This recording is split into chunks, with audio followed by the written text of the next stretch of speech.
សួស្តីបងប្អូនអរគ្នានេះគឺជាវីដេអូដែល review ទៅលើ ASUS VivoBook S512JA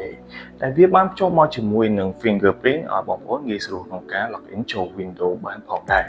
ហើយអ្វីដែលកាន់តែពិសេសគឺ keyboard របស់វាងាយស្រួលក្នុងការប្រើប្រាស់និងវាអត្ថបទឯកសារផ្សេងៗហើយវាក៏មានភ្លើងអាចភ្លឺឲ្យបងប្អូនវាឯកសារនៅពេលយប់បានផងដែរបើនិយាយអំពីអេក្រង់របស់វាគឺភ្ជាប់មកជាមួយនឹងអេក្រង់ 15.6 inch Full HD វាងាយស្រួលមែនតើក្នុងការមើលណាបងប្អូននេះគឺជា Numlock របស់វាហើយវាក៏មានភ្លើងពណ៌សដែលរំលេចមកពីក្រោម keyboard នឹងផងដែរវាមានភាពស្អាតមែនតើនៅផ្នែកខាងស្ដាំរបស់ laptop នេះគឺវាភ្ជាប់មកជាមួយនឹងរុនសាកថ្មរុន USB Type A HDMI Type C និងរុន audio ហើយ SD card ផងដែរនេះគឺជា mousepad របស់ ASUS VivoBook S512JA ដែលមានទំហំធំងាយស្រួលក្នុងការប្រើប្រាស់ហើយក៏មាន fingerprint នៅក្នុងនោះផងដែរនៅផ្នែកខាងឆ្វេងរបស់ laptop មួយនេះក៏មានមកពាក់មកជាមួយនឹង USB Type A ចំនួន2បន្ថែមទៀតសម្រាប់ ASUS មួយនេះគឺមានតម្លៃត្រឹមតែ$249ទទួលបាន Core i3 RAM 12GB